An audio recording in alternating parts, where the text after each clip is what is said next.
The following events occurred on a small island of isolated position in a large Canadian lake, to whose cool waters the inhabitants of Montreal and Toronto flee for rest and recreation in the hot months.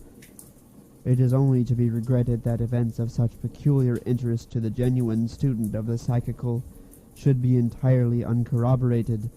Such, unfortunately, however, is the case. Our own party of nearly 20 had returned to Montreal that yen day, and I was left in solitary possession for a week or two longer in order to accomplish some important reading for the law, which I had foolishly neglected during the summer.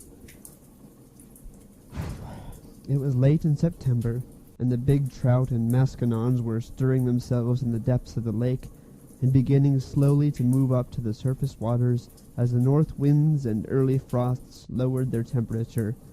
Already the maples were crimson and gold, and the wild laughter of the loons echoed in sheltered bays that never knew their strange cry in the summer. With a whole island to oneself, a 2-story cottage, a canoe, and only the chipmunks and the farmer's weekly visit with eggs and bread to disturb one, the opportunities for hard reading might be very great. It all depends. The rest of the party had gone off with many warnings to beware of Indians, and not to stay late enough to be the victim of a frost that thinks nothing of 40 below zero. After they had gone, the loneliness of the situation made itself unpleasantly felt. There were no other islands within 6 or 7 miles, and though the mainland forests lay a couple of miles behind me, they stretched for a very great distance, unbroken by allied signs of human habitation. But, though the island was completely deserted and silent, the rocks and trees that had echoed human laughter and voices almost every hour of the day for 2 months could not fail to retain some memories of it all, and I was not surprised to fancy I heard a shout or a cry as I passed from rock to rock, and more than once to imagine that I heard my own name called aloud. In the cottage there were 6 tiny little bedrooms divided from one another by plain unvarnished partitions of pine. A wooded bedstead, a mattress, and a chair stood in each room, but I only found 2 mirrors, and one of these was broken. The boards creaked a good deal as I moved about, and the signs of occupation were so recent that I could hardly believe I was alone. I half expected to find someone left behind, still trying to crowd into a box more than it would hold. The door of one room was stiff, and refused for a moment to open, and it required very little persuasion to imagine someone was holding the handle on the inside, and that when it opened, I should meet a pair of human eyes. A thorough search of the floor led me to select as my own sleeping quarters a little room with a diminutive balcony over the veranda roof. The room was very small, but the bed was large and had the best mattress of them all. It was situated directly over the sitting room where I should live and do my reading, and the miniature window looked out to the rising sun. With the exception of a narrow path which led from the front door and veranda through the trees to the boat landing, the island was densely covered with maples, hemlocks, and cedars. The trees gathered in round the cottage so closely that the slightest wind made the branches scrape the roof and tap the wooden walls. A few moments after sunset the darkness became impenetrable, and 10 yards beyond the glare of the lamps that shone through the sitting-room windows, of which there were 4, you could not see an inch before your nose, nor move a step without running up against a tree. The rest of that day I spent moving my belongings from my tent to the sitting-room, taking stock of the contents of the larder, and chopping enough wood for the stove to last me a week. After that, just before sunset, I went round the island a couple of times in my canoe for precaution's sake. I had never dreamed of doing this before, but when a man is alone, he does things that never occur to him when he is one of a large party. How lonely the island seemed when I landed again. The sun was down, and twilight is unknown in these northern regions. The darkness comes up at once. The canoe safely pulled up and turned over on her face. I groped my way up the little narrow pathway to the veranda. The 6 lamps were soon burning merrily in the front room, but in the kitchen, where I dined, The shadows were so gloomy, and the lamplight so inadequate, that the stars could be seen peeping through the cracks between the rafters. I turned in early that night. Though it was calm and there was no wind, the creaking of my bedstead and the musical gurgle of the water over the rocks below were not the only sounds that reached my ears. As I lay awake, the appalling emptiness of the house grew upon me. The corridors and vacant rooms seemed to echo innumerable footsteps, shufflings, the rustle of skirts, and a constant undertone of whispering. When sleep at length overtook me, the breathings and noises, however, passed gently to mingle with the voices of my dreams. A week passed by, and the reading progressed favorably. On the 10th day of my solitude, a strange thing happened. I awoke after a good night's sleep to find myself possessed with a marked repugnance for my room. The air seemed to stifle me. The more I tried to define the cause of this dislike, the more unreasonable it appeared. There was something about the room that made me afraid. Absurd as it seems, this feeling clung to me obstinately while dressing, and more than once I caught myself shivering, and conscious of an inclination to get out of the room as quickly as possible. The more I tried to laugh it away, the more real it became, and when at last I was dressed and went out into the passage and downstairs into the kitchen, it was with the feelings of relief, such as I might imagine would accompany one's escape from the presence of a dangerous, contagious disease. While cooking my breakfast, I carefully recalled every night spent in the room, in the hope that I might, in some way, connect the dislike I now felt with some disagreeable incident that had occurred in it. But the only thing I could recall was one stormy night when I suddenly awoke and heard the boards creaking so loudly in the corridor that I was convinced there were people in the house. So certain was I of this that I had descended the stairs, gun in hand, only to find the doors and windows securely fastened, and the mice and black beetles in sole possession of the floor. This was certainly not sufficient to account for the strength of my feelings. The morning hours I spent in steady reading, and when I broke off in the middle of the day for a swim and luncheon, I was very much surprised, if not a little alarmed, to find that my dislike for the room had, if anything, grown stronger.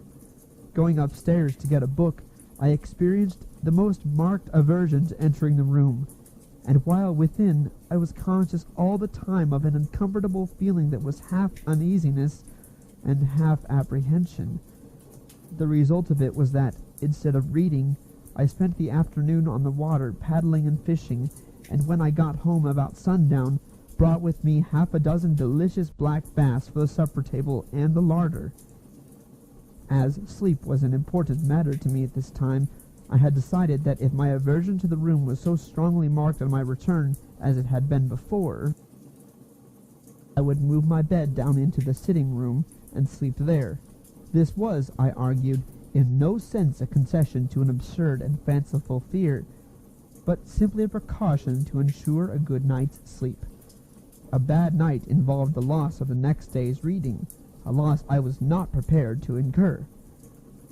I accordingly moved my bed downstairs into a corner of the sitting room facing the door, and was moreover uncommonly glad when the operation was completed, and the door of the bedroom closed finally upon the shadows, the silence, and the strange fear that shared the room with them. The croaking stroke of the kitchen clock sounded the hour of 8 as I finished washing up my few dishes, and closing the kitchen door behind me, passed into the front room. All the lamps were lit, and the reflectors, which I had polished up during the day, threw a blaze of light into the room. Outside the night was still and warm. Not a breath of air was stirring. The waves were silent, the trees motionless, and heavy clouds hung like an oppressive curtain over the heavens. The darkness seemed to have rolled up with unusual swiftness, and not the faintest glow of color remained to show where the sun had set. There was present in the atmosphere that ominous and overwhelming silence which so often precedes the most violent storms. I sat down to my books with my brain unusually clear, and in my heart the pleasant satisfaction of knowing that 5 black bats were lying in the ice house, and that tomorrow morning the old farmer would arrive with fresh bread and eggs. I was soon absorbed in my books. As the night wore on, the silence deepened. Even the chipmunks were still, and the boards of the floors and walls ceased creaking. I read on steadily till, from the gloomy shadows of the kitchen, came the hoarse sound of the clock striking 9. How loud the strokes sounded! They were like blows of a big hammer. I closed one book and opened another, feeling that I was just warming up to my work. This, however, did not last long. I presently found that I was reading the same paragraphs over twice. Simple paragraphs that did not require such effort. Then I noticed that my mind began to wander to other things, and the effort to recall my thoughts became harder with each digression. Concentration was growing momentarily more difficult. Presently I discovered that I had turned over 2 pages instead of 1, and had not noticed my mistake until I was well down the page. This was becoming serious. What was the disturbing influence? It could not be physical fatigue. On the contrary, my mind was unusually alert, and in a more receptive condition than usual. I made a new and determined effort to read, and for a short time succeeded in giving my whole attention to my subject. But in a very few moments again, I found myself leaning back in my chair, staring vacantly into space. Something was evidently at work in my subconsciousness. There was something I had neglected to do. Perhaps the kitchen door and windows were not fastened. I accordingly went to see, and found that they were. The fire perhaps needed attention. I went to see, and found that it was all right. I looked at the lamps, went upstairs into every bedroom in turn, and then went round the house and even into the ice house. Nothing was wrong. Everything was in its place. Yet something was wrong. The conviction grew stronger and stronger within me. When I at length settled down to my books again and tried to read, I became aware for the first time that the room seemed growing cold. Yet the day had been oppressively warm, and evening had brought no relief. The 6 big lamps, moreover, gave out heat enough to warm the room pleasantly, but a chilliness that perhaps crept up from the lake made itself felt in the room, and caused me to get up to close the glass door opening onto the veranda. For a brief moment I stood looking out at the shaft of light that fell from the windows and shone some little distance down the pathway, and out for a few feet into the lake. As I looked, I saw a canoe glide into the pathway of light, and immediately crossing it, pass out of sight again into the darkness. It was perhaps 100 feet from the shore, and it moved swiftly. I was surprised that a canoe should pass the island at that time of night, for all the summer visitors from the other side of the lake had gone home weeks before, and the island was a long way out of any line of water traffic. My reading from this moment did not make very good progress, for somehow the picture of that canoe, gliding so dimly and swiftly across the narrow track of light in the black waters, silhouetted itself against the background of my mind with singular vividness. It kept coming between my eyes and the printed page. The more I thought about it, the more surprised I became. It was a larger build than any I had seen during the past summer months, and was more like the old Indian war canoes, with the high curving bows and stern and wide beam. The more I tried to read, the less success attended my efforts, and finally I closed my books and went out onto the veranda to walk up and down a bit, and shake the chilliness out of my bones. The night was perfectly still, and as dark as imaginable. I stumbled down the path to the little landing wharf, where the water made the very faintest of gurgling under the timbers. The sound of a big tree falling in the mainland forest, far across the lake, stirred echoes in the heavy air, like the first guns of a distant night attack. No other sound disturbed the stillness that reigned supreme. As I stood upon the wharf in the broad splash of light that followed me from the sitting room windows, I saw another canoe cross the pathway of uncertain light upon the water and disappear at once into the impenetrable gloom that lay beyond. This time I saw more distinctly than before.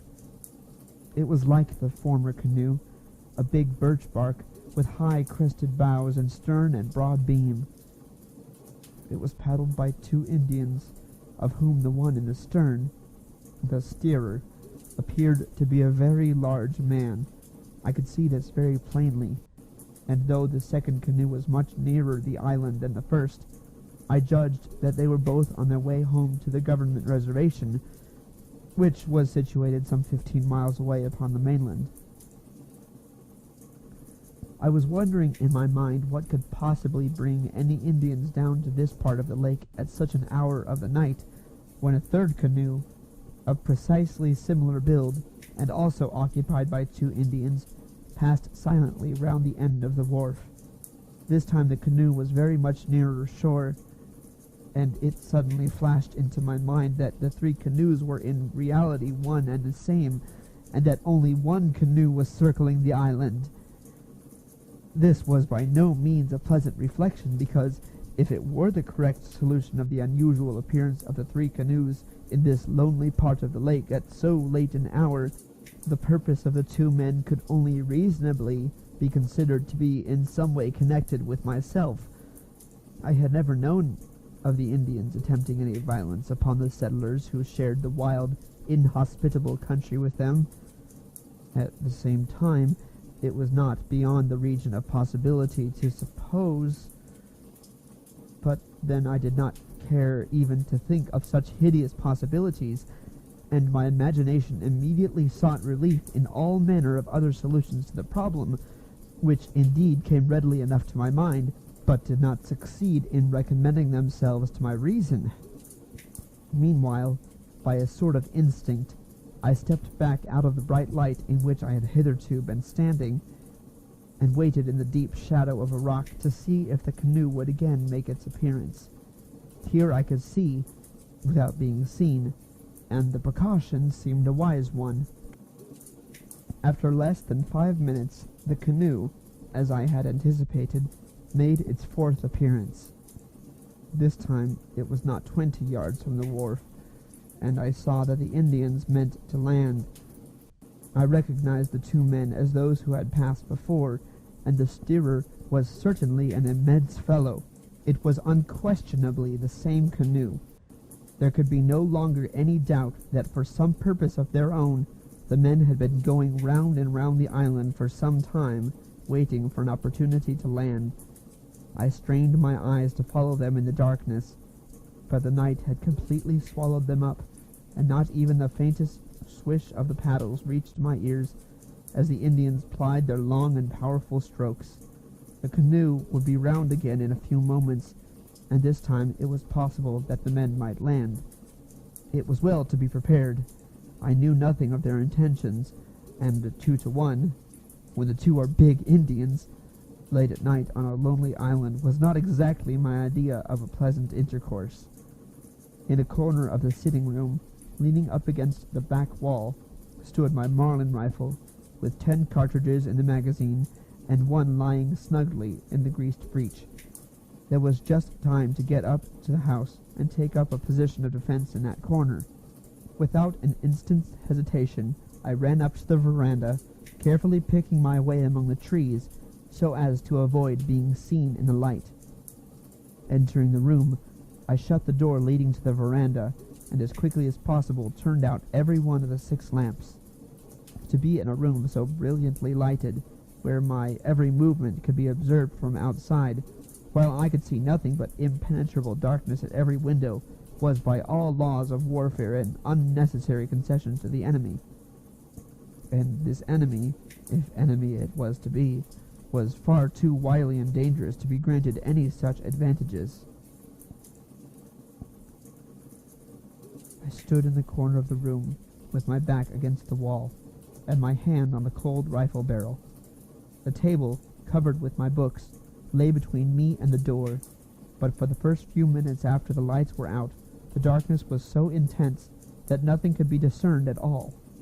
Then, very gradually, the outline of the room became visible, and the framework of the windows began to shape itself dimly before my eyes. After a few minutes, the door, its upper half of glass, and the two windows that looked out upon the front veranda became specially distinct. And I was glad that this was so, because if the Indians came up to the house, I should be able to see their approach and gather something of their plans. Nor was I mistaken, for there presently came to my ears the peculiar hollow sound of a canoe landing and being carefully dragged up over the rocks. The paddles I distinctly heard being placed underneath, and the silence that ensued thereupon I rightly interpreted to mean that the Indians were stealthily approaching the house. While it would be absurd to claim that I was not alarmed, even frightened, at the gravity of the situation and its possible outcome, I speak the whole truth when I say that I was not overwhelmingly afraid for myself. I was conscious that even at this stage of the night I was passing into a psychical condition in which my sensations seemed no longer normal. Physical fear at no time entered into the nature of my feelings, and though I kept my hand upon my rifle the greater part of the night, I was all the more conscious that its assistance could be of little avail against the terrors that I had to face. More than once I seemed to feel most curiously that I was in no real sense a part of the proceedings, nor actually involved in them, but that I was playing the part of a spectator, moreover, on a psychic rather than on a material plane. Many of my sensations that night were too vague for definite description and analysis, but the main feeling that will stay with me to the end of my days is the awful horror of it all, and the miserable sensation that if the strain had lasted a little longer than was actually the case, my mind must inevitably have given way. Meanwhile, I stood still in my corner and waited patiently for what was to come. The house was as still as the grave, but the inarticulate voices of the night sang in my ears, and I seemed to hear the blood running in my veins and dancing in my pulses. If the Indians came to the back of the house, they would find the kitchen door and window securely fastened. They could not get in there without making considerable noise, which I was bound to hear. The only mode of getting in was by means of the door that faced me, and I kept my eyes glued on that door without taking them off for the smallest fraction of a second. My sight adapted itself every minute better to the darkness. I saw the table that nearly filled the room and left only a narrow passage on each side. I could also make out the strange backs of the wooden chairs pressed up against it, and could even distinguish my papers and inkstand lying on the white oilcloth covering. I thought of the gay faces that had gathered round that table during the summer, and I longed for the sunlight as I had never longed for it before. Less than 3 feet to my left, the passageway led to the kitchen, and the stairs leading to the bedrooms above commenced in this passageway, but almost in the sitting room itself. Through the windows I could see the dim, motionless outlines of the trees. Not a leaf stirred, not a branch moved. A few moments of this awful silence, and then I was aware of a soft tread on the boards of the veranda, so stealthy that it seemed an impression directly on my brain rather than upon the nerves of hearing. Immediately afterwards, a black figure darkened the glass door, and I perceived that a face was pressed against the upper panes. A shiver ran down my back, and my hair was conscious of a tendency to rise and stand at right angles to my head. It was the figure of an Indian, broad-shouldered and immense. Indeed, the largest figure of a man I have ever seen outside of a circus hall. By some power of light that seemed to generate itself in the brain, I saw the strong dark face, with the aquiline nose and high cheekbones flattened against the glass. The direction of the gaze I could not determine, but faint gleams of light as the big eyes rolled round and showed their whites told me plainly that no corner of the room escaped their searching. For what seemed fully 5 minutes, the dark figure stood there, with the huge shoulders bent forward so as to bring the head down to the level of the glass, while behind him, though not nearly so large, the shadowy form of the other Indian swayed to and fro like a bent tree.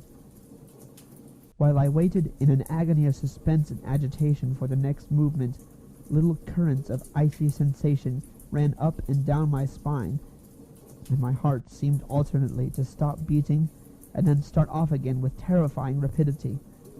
They must have heard its thumping and the singing of the blood in my head.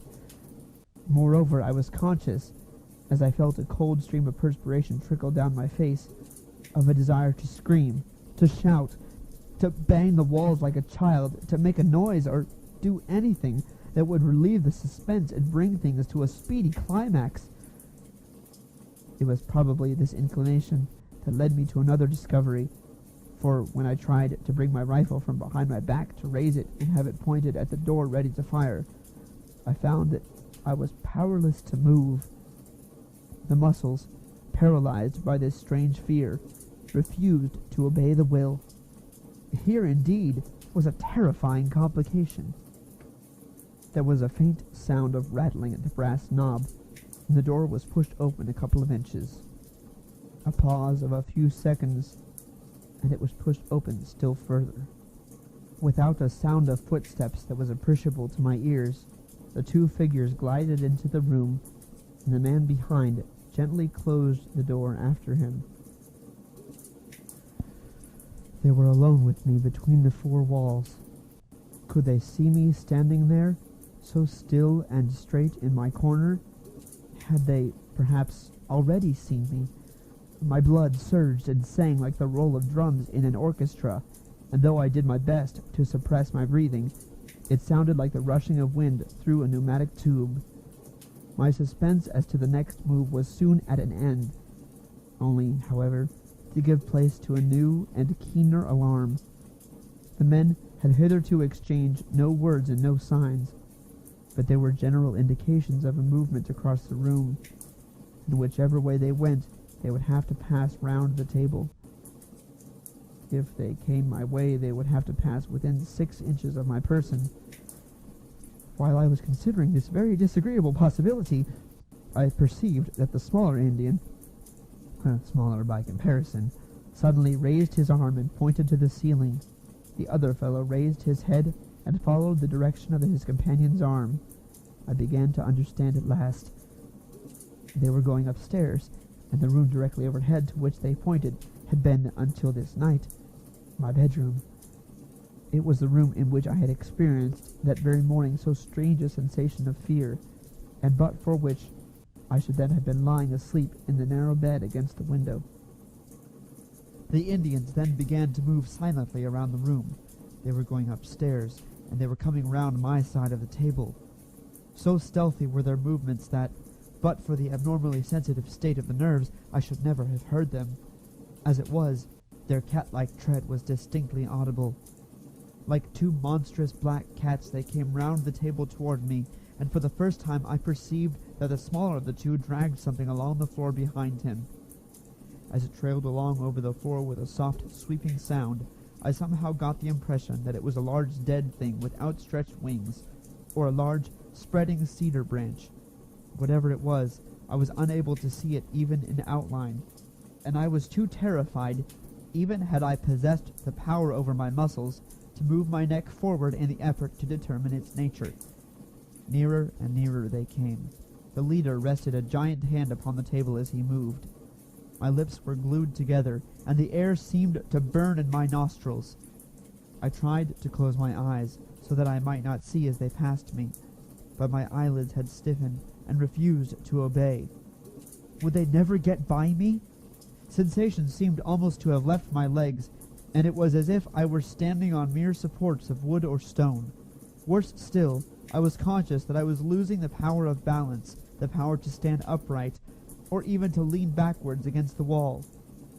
Some force was drawing me forward, and a dizzy terror seized me that I should lose my balance and topple forward against the Indians just as they were in the act of passing me.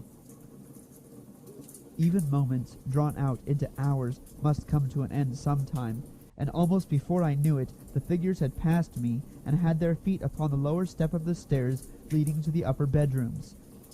There could not have been 6 inches between us, and yet I was conscious only of a current of cold air that followed them. They had not touched me, and I was convinced that they had not seen me. Even the trailing thing on the floor behind them had not touched my feet, as I had dreaded it would, and on such an occasion as this, I was grateful even for the smallest mercies. The absence of the Indians from my immediate neighborhood brought little sense of relief. I stood shivering and shuddering in corner, and beyond being able to breathe more freely, I felt no whit less uncomfortable.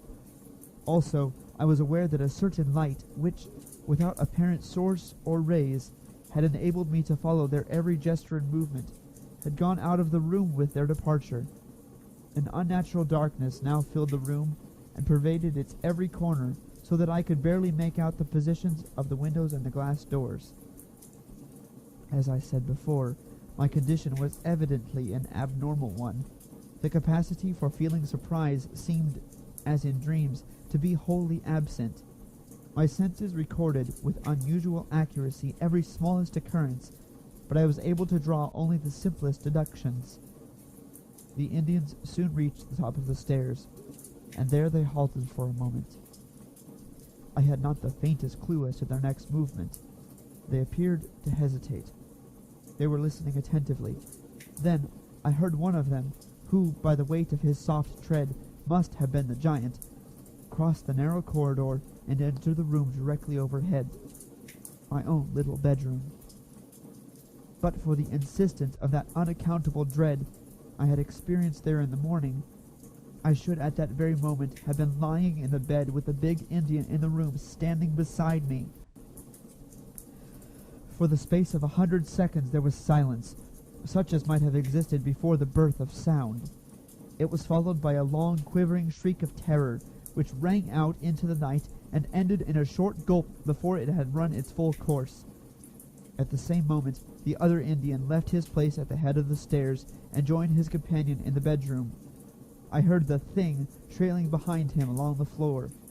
A thud followed, as of something heavy falling, and then all became as still and silent as before. It was at this point that the atmosphere, surcharged all day with the electricity of a fierce storm, found relief in a dancing flash of brilliant lightning simultaneously with a crash of loudest thunder.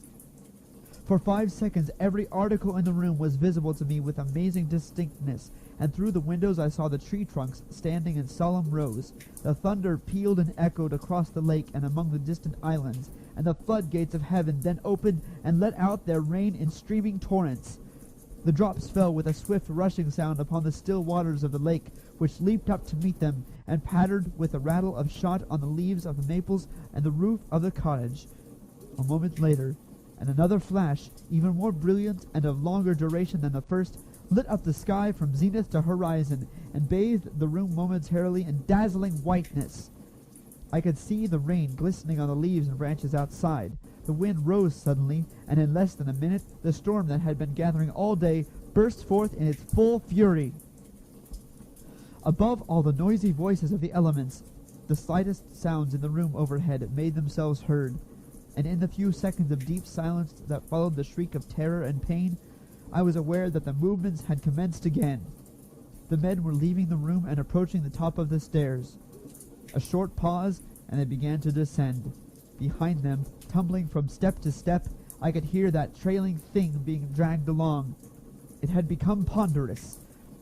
I awaited their approach with a degree of calmness, almost of apathy, which was only explicable on the ground that, after a certain point, nature applies her own anesthetic, and a merciful condition of numbness supervenes. On they came, step by step, nearer and nearer, with the shuffling sound of the burden behind growing louder as they approached.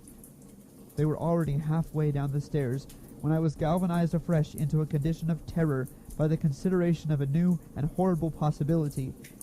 It was the reflection that if another vivid flash of lightning were to come when the shadowy procession was in the room, perhaps when it was actually passing in front of me, I should see everything in detail, and worse, be seen myself. I could only hold my breath and wait while the minutes lengthened into hours, and the procession made its slow progress round the room. The Indians had reached the foot of the staircase. The form of the huge leader loomed in the doorway of the passage, and the burden, with an ominous thud, had dropped from the last step to the floor. There was a moment's pause, while I again saw the Indian turn and stoop to assist his companion. Then the procession moved forward again, entered the room close on my left, and began to move slowly round my side of the table. The leader was already beyond me, and his companion, dragging on the floor behind him the burden, whose confused outline I could dimly make out, was exactly in front of me, when the cavalcade came to a dead halt. At the same moment, with the strange suddenness of thunderstorms, the splash of the rain ceased altogether, and the wind died away into utter silence. For the space of 5 seconds, my heart seemed to stop beating, and then the worst came. A double flash of lightning lit up the room and its contents with merciless vividness. The huge Indian leader stood a few feet past me on my right. One leg was stretched forward in the act of taking a step. His immense shoulders were turned towards his companion, and in all their magnificent fierceness I saw the outline of his features. His gaze was directed upon the burden his companion was dragging along the floor, but his profile, with the big aquiline nose, high cheekbone, straight black hair, and bold chin, burnt itself in that brief instant into my brain, never again to fade. Dwarfish, compared with this gigantic figure, appeared the proportions of the other Indian, who, within 12 inches of my face, was stooping over the thing he was dragging in a position that lent to his person the additional horror of deformity. And the burden, lying upon a sweeping cedar branch, which he held and dragged by a long stem, was the body of a white man. The scalp had been neatly lifted, and blood lay in a broad smear upon the cheeks and forehead. Then, for the first time that night, the terror that had paralyzed my muscles and my will lifted its unholy spell from my soul. With a loud cry, I stretched out my arms to seize the big Indian by the throat, and, grasping only air, tumbled forward unconscious upon the ground. I had recognized the body, and the face was my own! It was bright daylight when a man's voice recalled me to consciousness. I was lying where I had fallen, and the farmer was standing in the room with the loaves of bread in his hands. The horror of the night was still in my heart, and as the bluff settler helped me to my feet and picked up the rifle which had fallen with me, with many questions and expressions of condolence, I imagined my brief replies were neither self-explanatory nor even intelligible. That day, after a thorough and fruitless search of the house, I left the island and went over to spend my last 10 days with the farmer. And when time had come for me to leave, the necessary reading had been accomplished, and my nerves had completely recovered their balance. On the day of my departure, the farmer started early in his big boat with my belongings to row to the point, 12 miles distant, where a little steamer ran twice a week for the accommodation of hunters. Late in the afternoon, I went off in another direction in my canoe, wishing to see the island once again, where I had been the victim of so strange an experience. In due course I arrived there, and made a tour of the island. I also made a search of the little house, and it was not without a curious sensation in my heart that I entered the little upstairs bedroom. There seemed nothing unusual. Just after I re-embarked, I saw a canoe gliding ahead of me around the curve of the island. A canoe was an unusual sight at this time of the year, and this one seemed to have sprung from nowhere. Altering my course a little, I watched it disappear around the next projecting point of rock. It had high curving bows, and there were 2 Indians in it. I lingered with some excitement to see if it would appear again round the other side of the island, and in less than 5 minutes it came into view. There were less than 200 yards between us, and the Indians, sitting on their haunches, were paddling swiftly in my direction. I never paddled faster in my life than I did in those next few minutes. When I turned to look again, the Indians had altered their course, and were again circling the island. The sun was sinking behind the forests on the mainland, and the crimson-colored clouds of sunset were reflected in the waters of the lake, when I looked round for the last time, and saw the big bark canoe and its 2 dusky occupants still going round the island. Then the shadows deepened rapidly, the lake grew black, and the night wind blew its first breath in my face as I turned a corner, and a projecting bluff of rock hid from my view both island and canoe. End of A Haunted Island. Recording by Bernard Spiel. BernardSpiel.blogspot.com.